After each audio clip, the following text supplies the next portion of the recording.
হ্যাঁ, অনেকদিন আসলে এনস্কেপের টিউটোরিয়াল বানাই না, কারণ ডি5-এ ফিরিত জন্মে গেছে। তারপরেও মানে যতই ইয়া হোক পুরান চাল ভাতে পারে বলে একটা কথা আছে, তো যে জিনিসটা আসলে দেখাইতে যাইতেছি এখনো পর্যন্ত। মানে বেশিরভাগ প্রজেক্টই কিন্তু আমি ইনস্কেপ দিয়ে করি। আই থিঙ্ক যে আমি করব এই কারণে, কারণ হচ্ছে যে ইনস্কেপে কিছু তো বেনিফিট আছে যেগুলো আমাকে অ্যাট্রাক্ট করে, যেমন ভেরি ফাস্ট রেন্ডারিং, যেটা ডি5 একটু হইলেও দুর্বল তার ইয়েতে। সেকেন্ডলি হচ্ছে যে লাইভ সিঙ্ক অপশনটা সামহাও জানি না, এটা মেবি আমার পিসির প্রবলেম বা অন্য কিছুর প্রবলেম, ডি5-এ এভাবে কিন্তু কাজ করতেছে না। তো এটা তো একটা রেডিসিন, তাই না? তো এই রেডিসিনটাকে আসলে কিভাবে করছি আমি জাস্ট খালি কি কি জিনিসগুলি আসলে এখানে ইমপ্লিমেন্ট করা হয়েছে সেগুলি আমি দেখাইতে চাচ্ছি। সো এটা it is a quick tutorial, just that's it, এটাই।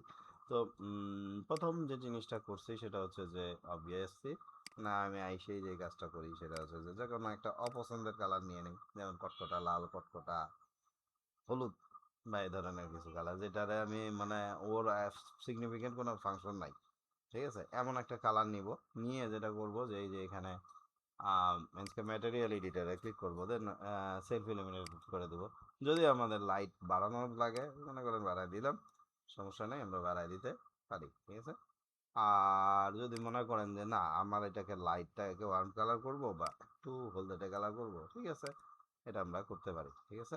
আচ্ছা, দেন কি করছি নেক্সট, এই যে পয়েন্টগুলিকে এইগুলিকে আমরা হচ্ছে গিয়ে বসাইছি এই কারণে যে এগুলি দিয়ে আমি স্পটলাইট বা এটাও বসাইতে পারেন, অথবা অন্য অবজেক্ট বসাইতে পারেন, যেমন স্পিয়ার লাইট বা এই ধরনের কিছুগুলি, ঠিক আছে।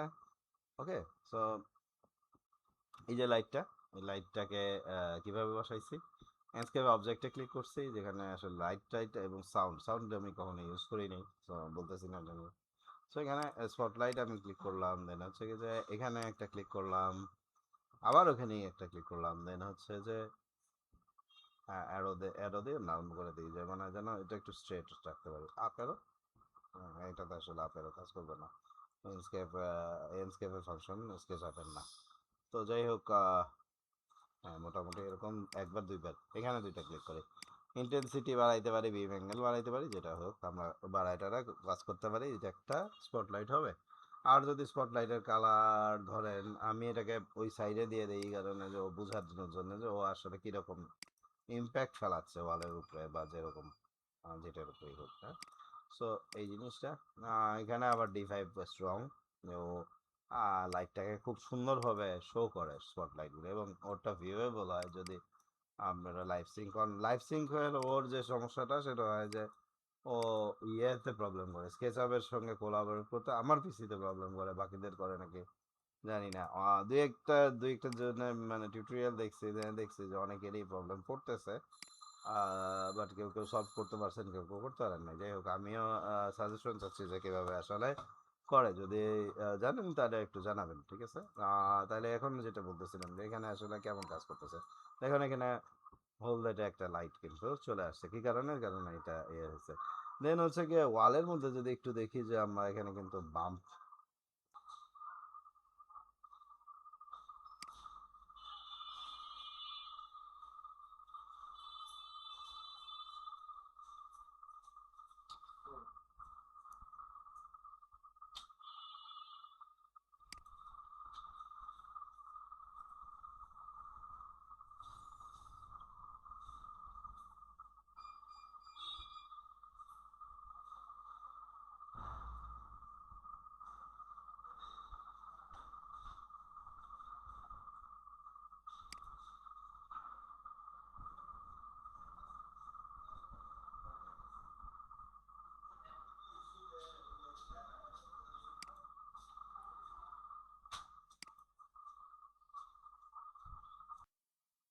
তো লাইটিং যেটা দেখলাম যে হ্যাঁ, তারপরে আমাদের যে জিনিসটা বাকি ছিল সেটা হচ্ছে যে আমরা দেখতে পাচ্ছিলাম যে এখানে একটা বাম্প তৈরি হচ্ছে এই ওয়ালগুলিতে, হ্যাঁ। বাম্প বলতে যে যে একটু এবড়ো থেবড়ো সারফেসটা তৈরি হচ্ছে, অ্যাম্বুশ ইফেক্ট, রাইট, হ্যাঁ। তো অ্যাম্বুশ ইফেক্টটা কিভাবে তৈরি হইলো, আসলে এখানে প্রথম কথা হচ্ছে যে পিন্টারেস্ট থেকে আমি টেক্সচার ব্যবহার করছি। পিন্টারেস্ট নিতে পারেন, পলি হেভেনেও পাবেন, হ্যাঁ। সো পিন্টারেস্টে যাবেন, যে কোনো একটা কি লিখে সার্চ দেবেন আমি বলে দিই, আমি এটাকে আচ্ছা দেখাই দিই যে যেটা কী করবেন। যে মনে করেন এইটা ওয়াল আমি একটা বাম্প সহকারে ইয়ে করব, ঠিক আছে। হ্যাঁ, পলিহেভেনে যেটা সুবিধা হয় সে একেবারে অ্যাকুরেট করার জন্য আমরা যেটা পাবো সেটা হচ্ছে যে টেক্সচার টেক্সচারগুলি মানে পিআরভি ম্যাটেরিয়াল বলে, ফিজিক্যালি বেসড ম্যাটেরিয়াল, পিআরভি। আচ্ছা যাই হোক, ফিজিক্যালি বেসড ম্যাটেরিয়াল, যাই হোক আমি এটাকে আপনার একটা চেক দিয়ে দেখবেন জিমিনিতে বা গুগলে যে এটা আসলে উচ্চারণটা কি হবে। হ্যাঁ, সো পিআরভি ম্যাটেরিয়ালগুলি আপনারা এখান থেকে ইয়ে করতে পারেন ওই পলিহেভেন থেকে, কিন্তু আমি আসলে পিআরভির দিকে অত কঠিনভাবে যাব না যে নর্মাল ম্যাপ এইটা হবে ওইটার এটা হবে, এটা এত কিছুতে যাব না। কোনো কারণে সার্চ ইঞ্জিনটা কি আসছে? আচ্ছা ওটা ওটাই, আচ্ছা এইটাই এটাই নিলাম, এইটাই আমি নিলাম। এটা নিলাম এই কারণে যে আমি এটার উপরে ইয়ে করব, নর্মালি এটা একটা ম্যাট দেখাবে তাই না, ম্যাট ইয়ে হবে। সার্চ ইঞ্জিনটা কোনো কারণে আসতেছে না কিংবা নেটের কোনো সমস্যা হচ্ছে, আমি সরি। বা আমার কাছে অলরেডি নামানো আছে, তো আমরা এখানে সার্চ করে নামানো আছে যেগুলি সেগুলি ইউজ করতে চাই। আহ, হ্যাঁ। আর একটা জিনিস দেখলাম যে এটা হচ্ছে যে এখানে একটা জিনিস দেখাইলো, সেই জিনিসটা আছে এখানে। হ্যাঁ, সো এখানে আমি যেটা করব এডিটে যাব, ওই যে এডিটে যাব অথবা প্লাস ম্যাটেরিয়ালে ক্লিক করব, ফোল্ডার আইকনে ক্লিক করব, দেন হচ্ছে গিয়ে যে টেক্সচার, পিসি স্লো হয়ে গেছে কোনো কারণে। That's right. আচ্ছা টেক্সচার সে সে আই ডোন্ট নো, মানে এই ধরনের টেক্সচার আমি এই ওয়ালটাতে ব্যবহার করতে যাচ্ছি। ওকে, এই ওয়ালটাতে জাস্ট এটা, অ্যান্ড এটাকে সাইজ বড় করে দেয়। আচ্ছা আপনারা চ্যাট জিপিটি ভাবে জেমিনি দিয়ে আপনারা হচ্ছে গিয়ে যে এটাকে সিমলেস করে নিতে পারেন প্রয়োজনে। হ্যাঁ, বললেই হবে যে এটাকে সিমলেস করে দেন, অরিল্লা বলছে। ওকে, যাই হোক, খাতির আছে তো আমার সঙ্গে। তো যাই হোক, মানে সিমলেস বলতে গিয়ে কি যে বোঝায় যে হচ্ছে গিয়ে যে আহ, এই যে এই জিনিসগুলি যে দাগগুলি আছে, এক্সট্রা দাগ বোঝা যাচ্ছে যে আলাদা, ঠিক আছে। তো এখন রেন্ডারে যদি দেখি তাহলে কেমন কি আসবে যে হ্যাঁ ঠিক আছে, কেমন একটু আসতেছে, তারপরেও এটা আসলে অটোই বাম্প দেখা যায়। তারপর আর একটু বাম্প আনার জন্য আমরা যেটা করব যে এই ম্যাটেরিয়ালটাকে সিলেক্ট করব, ম্যাটেরিয়ালটা অলরেডি সিলেক্টেড আছে। হ্যাঁ, জেনারিকের জায়গায় যে বাম্প যে ইউজ এল ভিডিও এই বাটনটাতে ক্লিক করব। এবার কি কিছু আউটপুটটা বেটার আসার কথা আমার মনে হয় যে আসবে। হ্যাঁ, দেখতে পাচ্ছেন যে ওর সারফেসটা কিন্তু একটু তীক্ষ্ণ হয়ে উঠছে, যেটা হওয়া উচিত ছিল। হ্যাঁ, তো কোথায় বেশি কাজে লাগবে, মনে করেন আপনি টাইলসে একটু এটা চাচ্ছেন। হ্যাঁ, আর এই জিনিসটা পরে একটু পরেই আসতেছি এই পয়েন্টটাতে, যেটা কি জিনিস ছিল। এখন যদি আমি রেন্ডারের দিকে যাই তাহলে দেখতে পাবো যে ও কিন্তু টাইলসের যে জায়গাটা ওখানে কিন্তু এই বাম্প ম্যাপ ইউজ করে আর রিফ্লেকশন ইউজ করে আর সুন্দর সারফেস তৈরি করছে। তো আমি আগের টিউটোরিয়ালগুলিতে এইভাবে দেখাইছিলাম যে ক্লিয়ার কোড ব্যবহার করতাম টাইলসের ক্ষেত্রে, ঠিক আছে। টাইলসের ক্ষেত্রে ব্যবহার করতে পারেন, সমস্যা হবে না। কিন্তু যদি আপনি উডের ক্ষেত্রে ক্লিয়ার কোড ব্যবহার করেন সমস্যা হবে। আমি তাই করতে কিন্তু করতাম, এটা আমার ভুল কনসেপ্ট ছিল। কিন্তু এখন দেখেন যে এটা কিন্তু খুব রিয়েলিস্টিক লাগতেছে আগের থেকে, আই থিঙ্ক সো। বরঞ্চ বেশি রিফ্লেক্টিভ রিফ্লেক্টিভ লাগতো।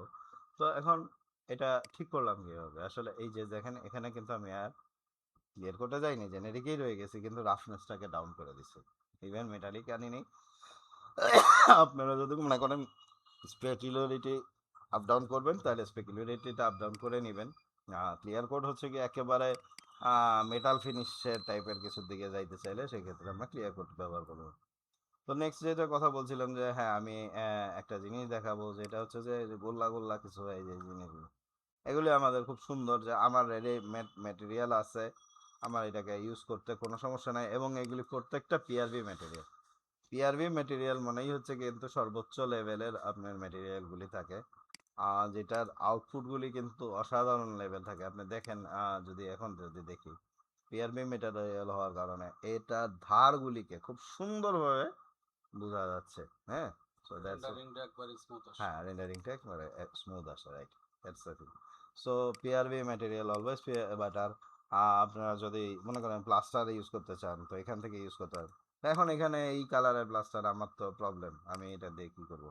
আমি এই কালার তো ইউজ করতে যাচ্ছি না, কালারটা চেঞ্জ করেন, সমস্যা কি? হ্যাঁ, অনেক সময় আসলে হবে না, ঝামেলা করবে, বাট এটা এডিটে যে কখনো কখনো চেঞ্জ করবেন অথবা ম্যাটেরিয়াল থেকে রিমুভ করে দেবেন, এটাই আর কি। আর পিআরবি ম্যাটেরিয়াল কিন্তু আরও পাওয়া যায়, যেটাই বলতেছিলাম যে পলি হেভেন। হ্যাঁ, আচ্ছা, কোনো কারণে প্রিন্টারিস্ট আসলে স্লো হয়ে গেছে, বাট আমার এখন আর প্রিন্টারিস্ট দরকার নাই কোনো কারণ নেই আপাতত। আচ্ছা, নেক্সট, এই যে সাদা সাদা অবজেক্টগুলি, এগুলি আবার কি? তাহলে হয়তো বা অন্য, গ্লাসের এটা দেন একটু স্মুথনেস যে গ্লাস আসে আচ্ছা ওটা বলতেছি, আমাদের আচ্ছা ওইটা ব্যাটারি বলতেছি, ওইটা দুইটাই দেয়, একটা বলতেছি, মিরর ওইটা, দেখাইবেন আর ওই হ্যাঁ, যে গ্লাস আচ্ছা দুইটা ভালো কথা বলছেন, মিরর আর গ্লাস। ক্লিয়ার হয়। D5 হইলে ওয়াটার ফ্লো দেখাইতাম, এখানেও ওয়াটার করা যাবে। আচ্ছা, ওকে, সো এখানে যেটা হচ্ছে যে আম, আহ, এই যে এই জিনিসগুলি সাদা সাদা অবজেক্টগুলি যদি আমরা রেন্ডারের দিকে তাকাই তাহলে আসলে কি দেখা যায়? আর আমার এই বদ অভ্যাসটা রয়ে গেছে যে রেন্ডারটা কাটিয়ে কাটিয়ে দিই, হ্যাঁ। তো আসলে এইগুলি হচ্ছে এই জিনিসটা, এই যে এই ম্যাটেরিয়ালটা ইম্পোর্ট ম্যাটেরিয়াল আর কি, এটা আমাদের 3D ওয়্যার হাউসের মতো অনেকটা। আর D5 কিন্তু খুব মজার একটা জিনিস অ্যাড হয়েছে, আমি আসলে D5 নিয়ে তো এখন বলা উচিত না, তারপরে বলতেছি যে আপনি স্কেচআপ ওয়্যার হাউসের মতো সামথিং একটা কিছু অ্যাড হয়েছে, যেটা আপনি স্কেচআপেই কিন্তু কাজ করতে পারবেন। দেখেন, এই জিনিসগুলি ঠিক আছে, প্রক্সি ম্যাটেরিয়াল টাইপের কিছু, এবং সে কিন্তু লোড কমাবে, কিন্তু কাজ খুবই সুন্দর, স্মুথনেসটা দেখেন, আউটপুটটা দেখেন, আউটপুট কোয়ালিটিটা হিউম্যান মডেলিংয়ে একটু দুর্বল, বাট এনিওয়ে খারাপ না, আপনি কাজ চালায় বুঝাই দিতে পারবেন। আমাদের তো আর্কিটেকচারাল রেন্ডারিং, আমরা তো আসলে হলিউড কোয়ালিটি রেন্ডারের দিকে আগাচ্ছি না, তো সেক্ষেত্রে আপনাদের এটা ঠিক আছে এনাফ। আর হ্যাঁ, এআই যেটা আছে ওর ওই যে যেটা এআই এনহান্সার, এটা দিয়ে ইউজ করতে পারেন, তবে মাঝে মাঝে 6টা আঙ্গুল আসতে পারে, 10টা আঙ্গুল আসতে পারে একটা হাতের মধ্যে, তো এইগুলি আপনাদের কনসিডার করে আগাইতে হবে।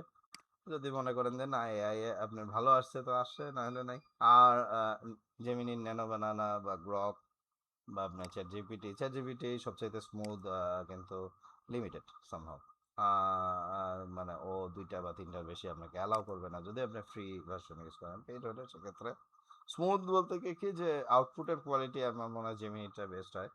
কিন্তু যদি বলেন যে না ধারাবাহিকতা ধরার গল্প, তাহলে চ্যাট জিপিটি, দুইটাই ভালো। গ্রকও খারাপ না, যে গ্রকের আউটপুটগুলি ইদানিং খুবই ভালো আসতেছে। আর কিছু মানে ডেডিকেটেড কিছু সফটওয়্যার তৈরি হচ্ছে, আহ, সেদিন একটা নাম জানলাম, ভুলে গেছি নামটা, সরি। ওরা কিন্তু মানে শুধু ইয়ের কাজ করে, মানে ওই এআই গুলি তৈরি করাই হয়েছে আপনার আর্কিটেকচারাল কাজ করার জন্য। আচ্ছা, তো অ্যাসেট লাইব্রেরি যেটা আসলে বলতেছিলাম, তো মনে করেন আমি আসলে এখানে একটা, এই জায়গাটা তো দুইটা সুন্দর স্পটলাইট করতেছে, রাইট? তো আমি এখানে একটা পেন্টিং বসাইতে পারলে কেমন হয় যদি বসাই, হ্যাঁ, বা অন্য কিছু, যে এই ওয়ালটাকে আমি একটু অন্যভাবে চিন্তা করতে চাই, তো এখানে জাস্ট এরকম ভাবে বসাই দিলাম, অ্যান্ড দেন এটাকে মাল্টিপুল ইয়ে করতে পারেন, রোটেট হেডিং কিন্তু এখান থেকেই করতে হবে না। এই যে এটাকে আমি রোটেট হেডিং করে দিলাম, তো সঠিক দিকে অ্যাপ্লাই করলাম, আচ্ছা অ্যাপ্লাই করে দেখি তাহলে বুঝতে হবে। হ্যাঁ, ঠিক উল্টাটা হয়েছে, ইয়েস, ঠিক আছে। তো ভেরি গুড, আমি এখানে আসলে জিনিসটা বসাইতে পারছি, হ্যাঁ। তো ইভেন এটাকে যদি অ্যাসেট এডিটর থেকে আমি এটাকে মুভ করতে চাই, সেটা কিন্তু আমার পক্ষে করা সম্ভব, ঠিক আছে। মানে এখানে আপনার অনেক কিছুই কিন্তু আপনি ই করতে পারবেন, এখানে মুভ যে টুলটা আছে, হ্যাঁ, এই যে এটা সব মিলটা ধরে যেটাকে আপনার দরকার সেই অনুযায়ী আপনি মুভ করে নেবেন। আমি মনে হয় স্কেলে চাপ দিচ্ছি কি, আচ্ছা, যাই হোক, এইভাবে কিন্তু প্রত্যেকটা জিনিসকে আপনি মুভ দিতে পারবেন, ঠিক আছে। আহ, অনেক কিছুই আছে, হ্যাঁ, হ্যাঁ, অ্যাপ্লাই অ্যান্ড লিভ, ঠিক আছে। আর সেই স্পটলাইট গুলি কেন পরে নেই, কারণ আসলে আমি অ্যাঙ্গেলটা ভুল করছিলাম, একটু ঠান্ডা লাগছে, সরি। এইটার কাজ কি এটা এটা হচ্ছে সাইড কনটেক্সট, এটা সম্ভবত আপনার হচ্ছে যে আহ, মানে আপনার কোনো লাইভ লোকেশন দেখলাম যে সে মিরপুর পুর 10, ঠিক আছে। সো ওই অনুযায়ী ধরেন আমার এই লোকেশনটা কোথায়, এরকম এরকম একটা পজিশন, হ্যাঁ। তো ইম্পোর্টে চাপ দিলাম, ও আসলে এই জিনিসটাকে নিয়ে আসবে, তখন আর আমার এই জিনিসটা, কিন্তু এটাতে একটা হচ্ছে যে আপনার ওই অ্যাকুরেটলি ওই জিনিসটা আসবে না। D5 এ ওই অপশনটা আছে। অনেক সময় দেখা যায় যে আমরা একটু বাইরে যাই, দেখি যে আসলে এই যে box box box box box box এই জিনিসগুলোই আসবে। তো আমি এটা এই জন্যই ব্যবহার করি না পারতপক্ষে। হ্যাঁ, মানে আউটসাইডে ওই হ্যাঁ, এরিয়াটা আসে। আউটসাইডের এরিয়াটা এটা ও এটাকে বানায় দিবে। আর এই যে চোখটা, এই যে চোখ আই ওইটা হচ্ছে ভিউ ম্যানেজার, যেটা সরি আজকে একটু ঠান্ডা লাগছে আসলে, সরি। আচ্ছা, এদেরকে একটু বিদায় করে করে দেওয়া ভালো হবে, কারণ ওরা মডেল হিসাবে আছে। আচ্ছা যাক, অসুবিধা নেই, থাকুক, ওদের নিয়ে টেনশন নাই। ভিউ ম্যানেজার হচ্ছে যে মানে আপনার যে সিনগুলি আপনি ক্রিয়েট করবেন সেই অনুযায়ী আপনার এটাকে সরি, বেশিক্ষণ আর টিউটোরিয়াল বানানো ঠিক হবে না, গলার অবস্থা খারাপ। যেটা আপনাদের সবচেয়ে বেশি কাজে লাগবে গ্লাস। সেটা হচ্ছে যে, না, গ্লাস পরে আসতেছে, সিনক্রোনাইজ ভিউ। যদি আপনি অন রাখেন, তো আপনি স্কেচ আপে এই লোকটার কাছে গেছেন, বা আচ্ছা ভুলেই যাই, আমি অন্যদিকে যাই, সরি, এদিকে চলে যাচ্ছি। হ্যাঁ, মনে করেন এই ফ্রিজটাকে জুম করছে, তো এখানে যান, ওইখানে ফ্রিজের কাছে চলে আসছে। হ্যাঁ, এই জিনিসটা ইম্পর্টেন্ট আমাদের জন্য। আবার যদি অফ করে নেন, এখন ঠিক আছে, আমরা নড়ে যাচ্ছি কিন্তু ফ্রিজের কাছে নড়ে নাই, ঠিক আছে, ইম্পর্টেন্ট পয়েন্ট। আচ্ছা, নেক্সট কোশ্চেন হচ্ছে যে গ্লাসগুলিকে গ্লাস কিভাবে সুন্দর বানাবো। একবার স্মুথ করা যায়। হ্যাঁ, এখানে আমি সিলেক্ট করলাম, দেন এখানে একটা অপশনই কিন্তু আছে গ্লাস, বা আপনি চাইলে যে এইটা থেকেও নিতে পারেন, যে এইখান থেকেও গ্লাস আছে। হ্যাঁ, তো আমি যেটা করতে চাচ্ছি, আমি বানাইতে চাচ্ছি। হ্যাঁ, তো ওই যে গ্লাসটা যেটা আছে, সেটাকে আমি গ্লাসেই পরিণত করব, ঠিক আছে। অপাসিটি কমাবো, ইয়ে করবো, রিফ্লেক্ট, অপারচুনিটি কত রাখলে ভালো হয় তখন? অপাসিটি এরকম 25-20, ডিপেন্ড। এখন যদি আপনি মার্কারি ক্লাস করেন, তাহলে সেক্ষেত্রে ইন্ডেক্স রিফ্লেক্টিভিটি, রিফ্লেকশন, এগুলি আমাদের দেখতে হবে। হ্যাঁ, আর ওই যে তাহলে মিররে মিররের গল্প আসতেছি আমি। এই দেখেন, এখন কিন্তু গ্লাসটা কিন্তু অন্য রকম একটা ভাইব নিয়ে আসছে। সরি, এটা হলো মিরর। এরপরে হচ্ছে মিররটা। তো এটাকে কিভাবে বানাইছি, মিররের ক্ষেত্রে আমি যেটা করি, পুরানো পদ্ধতি, যে কোনো একটা এই ধরনের কালার বা কালচে কালার আমি ব্যবহার করব, বা গ্রেইশ কালার ব্যবহার করব। করার পরে, আচ্ছা, আমি এই টিউটোরিয়াল এই অংশেই আমি শেষ করতেছি, কারণ আমার গলা মনে হচ্ছে যে আমি আসলে খুব একটা কথা বলতে পারছি না। ক্লিয়ার কোড করে দিছি, রাফনেস একেবারে 0, এবং হচ্ছে গিয়ে মেটালিকনেসটা একেবারে 100% করে দিছি। স্পেকিউলার অটোমেটিকলি বন্ধ হয়ে যাবে যখন আপনি মেটালিক 100% করবেন, রাফনেস 0 করে দেবেন। হ্যাঁ, হুম। সো এটা আর প্রয়োজন অনুযায়ী আপনাদের এটাকে ইয়ে করতে হবে। আহ, আর কোনো পয়েন্ট কি আসলে বলা, টাচ করা উচিত নাকি জানি না। তো আমি এখানেই সমাপ্ত করতেছি, ধন্যবাদ সবাইকে। আসসালামু আলাইকুম।